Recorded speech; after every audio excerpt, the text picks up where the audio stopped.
My name is Melissa Carter, and I was once the kind of woman who believed in fairy tales. I married young, to a man who I thought would be my forever. His name was Jordan, and when we met during college orientation, I remember thinking he was the most confident man I'd ever seen. He had this energy, like the world bent around him. We started dating fast, moved in together by our junior year, and got married at 24. For a long time, I believed we had it all. A small but beautiful home in the suburbs of Portland, stable jobs, weekend getaways, and late-night takeout dinners with Netflix. But what I didn't realize was how slowly the cracks had started forming. They weren't dramatic. There was no shouting or doors slammed. Just silences. Fewer laughs. Less touching. More nights spent apart. Even when we were in the same room. Jordan worked in marketing. He was always busy, always connected to something. Emails, deadlines, new pitches. I, on the other hand, was a middle school art teacher, someone who lived in stories and colors. While I painted sunsets with my students, he climbed ladders I never understood. It all began the day Jordan came home from a leadership retreat. He seemed different. Not in a big way. But he smiled more, talked less, and watched me with eyes that seemed to search for something. That night, when we sat on the couch eating Chinese food, he said, "I've been thinking. Maybe we need to try something new." I laughed, thinking he meant a new vacation spot or a hobby. Like what? Salsa dancing. But he was serious. I mean us. Our relationship. I read this book on emotional risk and pushing boundaries.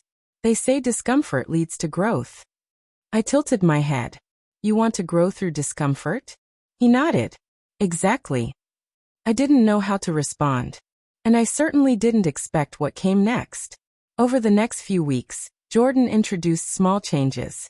He wanted to schedule our intimacy, something that felt clinical but, as he claimed, intentional. He asked strange questions about my dreams, fears, past regrets. At first, I appreciated the effort.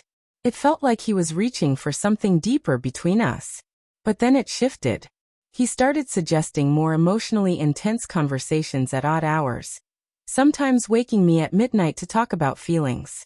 He claimed it was breaking routines. And soon the physical part of our marriage followed suit. Not in a way that was harmful, but in a way that felt disconnected from love and tenderness.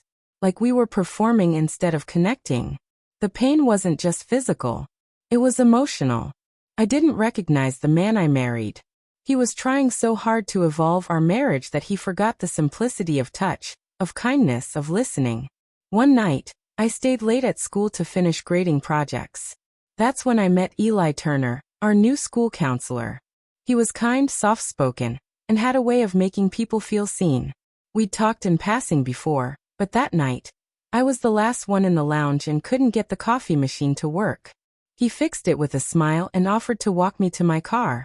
As we walked under the glow of the parking lot lights, he asked if everything was okay. "You seem distracted lately," he said gently. I paused. "It's just life. Marriage. Change." He didn't pry, just nodded. Change is hard, especially when it comes all at once. That conversation stayed with me for days.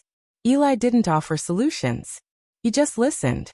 And after months of Jordan trying to rebuild our marriage with strategies and psychology tricks, that quiet attention felt like water after a drought. Over the next few weeks, I found myself talking to Eli more. During lunch breaks, after school, even short chats in the hallway. It started innocently. But then came the texts. And the long calls when Jordan was working late. I didn't mean to fall for him. It wasn't even physical at first. It was emotional. It was the way Eli made me feel like I didn't need to be fixed. Like I was already whole. Even with my doubts and weariness. The guilt crept in slowly. I'd lie awake next to Jordan, wondering if I was already betraying him just by having these thoughts. But I justified it, telling myself that Jordan had changed the rules first. The turning point came during a weekend workshop Jordan insisted we attend. It was all about building through vulnerability. We had to sit in silence, stare into each other's eyes for 5 minutes straight, then answer deeply personal questions. I couldn't do it. Not because I wasn't vulnerable, but because I didn't recognize him anymore. That night, I told Jordan I needed space. I'm tired of being your experiment, I said quietly. He stared at me, stunned. I'm trying to save our marriage. I shook my head.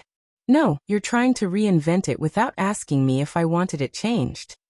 I stayed at my friend Lauren's place that week. And during those lonely hours, Eli was there. We didn't cross the line physically, but the emotional bond tightened. One evening he confessed, I care about you, Melissa, but I don't want to be the reason your marriage ends. I think it ended a while ago, I whispered. Eventually, I told Jordan the truth, not about Eli but about how I felt, about how I missed the man I married, about how I didn't feel safe being myself anymore in the name of his so-called growth. We cried. We fought. And finally we both admitted something terrifying. We were no longer in love. The divorce was quiet, respectful. No lawyers or fights over things. Just two people who had outgrown the story they once wrote together. Eli and I didn't rush into anything. We took months apart. I needed to learn who I was without being someone's wife, someone's project. Eventually, we found our way back to each other. Not through pain, not through reinvention, but through something far simpler. Understanding.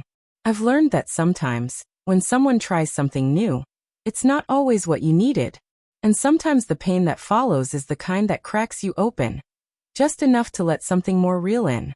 Now, years later, when I walk down the halls of my school and see Eli counseling a student, I feel grateful.